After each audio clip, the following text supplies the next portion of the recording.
Assalamualaikum warahmatullahi wabarakatuh. Di sini saya akan menjelaskan tentang letak geografis dan sejarah Kerajaan Hindu-Buddha. Kerajaan Hindu-Buddha di Indonesia berdiri pada masa awal Masehi dan berlangsung selama sekitar 12 abad, yaitu pada abad ke-5 hingga ke abad 16. Kerajaan ini merupakan pengaruh kebudayaan India yang awalnya, namun kebudayaan India yang kuat pada awalnya, namun lambat laun corak India semakin memudar dan kerajaan-kerajaan tersebut mengembangkan kebudayaan mereka sendiri. Beberapa letak geografis kerajaan-kerajaan yang ada di Indonesia, Kerajaan Hindu-Buddha. Yang pertama ada Kerajaan Kutai, berlokasi di hulu Sungai Mahakam, Kalimantan Timur, dan dalam mengalami zaman kemasan di bawah pemerintah Raja Mulawarman. Yang kedua ada Kerajaan Tarumanegara, didirikan pada tahun 358 oleh Raja Dirajaguru Jayasinghawarman. Yang ketiga ada Mataram kuno, didirikan oleh Raja Mataram, Sang Ratu Sanjaya pada tahun 732 Masehi, dan kemudian pindah ke Jawa Timur pada abad ke-10. Yang keempat ada Kerajaan Sriwijaya, berpusat di tepi Sungai Musi, Palembang, Sumatera Selatan, dan mencapai masa kejayaan pada abad ke-8 dan abad ke-9. Yang kelima dan yang terakhir ada Kerajaan Kalingga, mencapai masa kejayaan pada masa pemerintahan Ratu Sima. Dan raja-raja yang memimpin Kerajaan Hindu-Buddha di Indonesia, yang pertama ada Raja Dewawarman, pendiri Kerajaan Salakanagara yang memerintah antara tahun 130 sampai 362. Yang kedua ada Jayasinghawarman, pendiri Kerajaan Tarumanegara yang memerintah antara tahun 358 hingga 669. Yang kedua ada Kudungga, pendiri Kerajaan Kutai yang memerintah sekitar tahun 350 Masehi. Yang keempat ada Manikmaya, pendiri Kerajaan Kendan yang memerintah antara tahun 536 sampai 702 Masehi. Yang kelima ada Ken Arok, pendiri Kerajaan Singgasari yang bergelar Sri Raja Bathara Sang Amurwabhumi. Yang keenam ada Raja Kertanegara.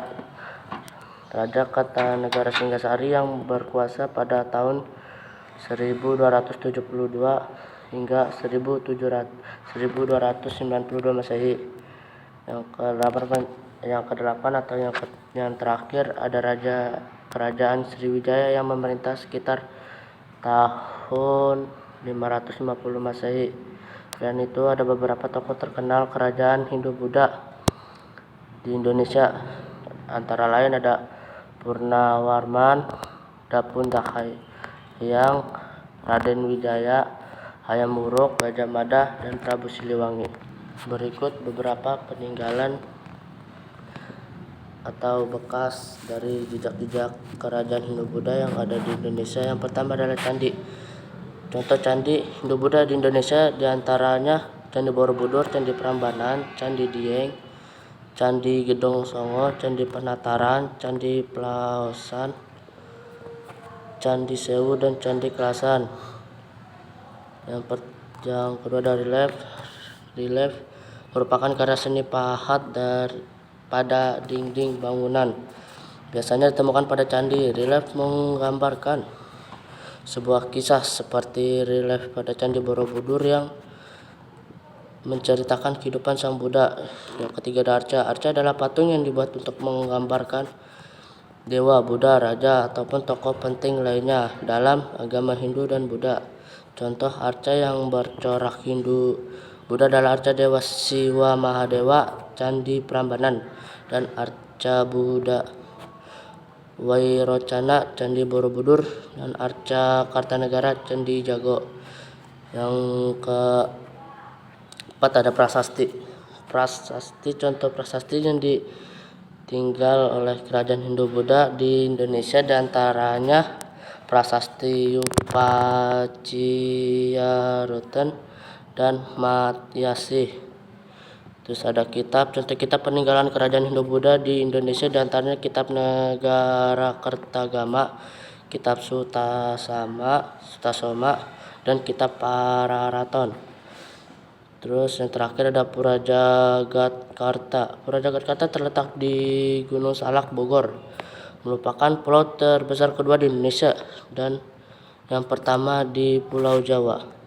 Kepercayaan yang dianut oleh kerajaan Hindu-Buddha adalah kepercayaan yang bersifat animisme, dinamisme, dan totemisme. Dengan masuknya kebudayaan Hindu-Buddha, masyarakat Indonesia secara berangsur-angsur memeluk agama Hindu dan Buddha, diawali dengan golongan elit di sekitar istana. Yang terakhir ada penyebab runtuhnya. Yang pertama adalah masuknya agama Islam. Agama Islam masuk ke Indonesia sekitar abad ke-13 Masehi melalui perdagangan dan dakwah. Ajaran Islam yang sederhana, egaliter, dan rasional menarik banyak rakyat terutama di daerah pesisir untuk beralih ke agama Islam. Yang kedua adalah perang saudara. Perang saudara terjadi saat raja turun tahta atau meninggal yang membuat keutuhan kerajaan terganggu.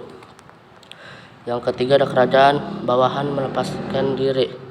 Kerajaan bawahan mulai melepaskan diri dari kekuasaan kerajaan Hindu-Buddha. Yang kelima ada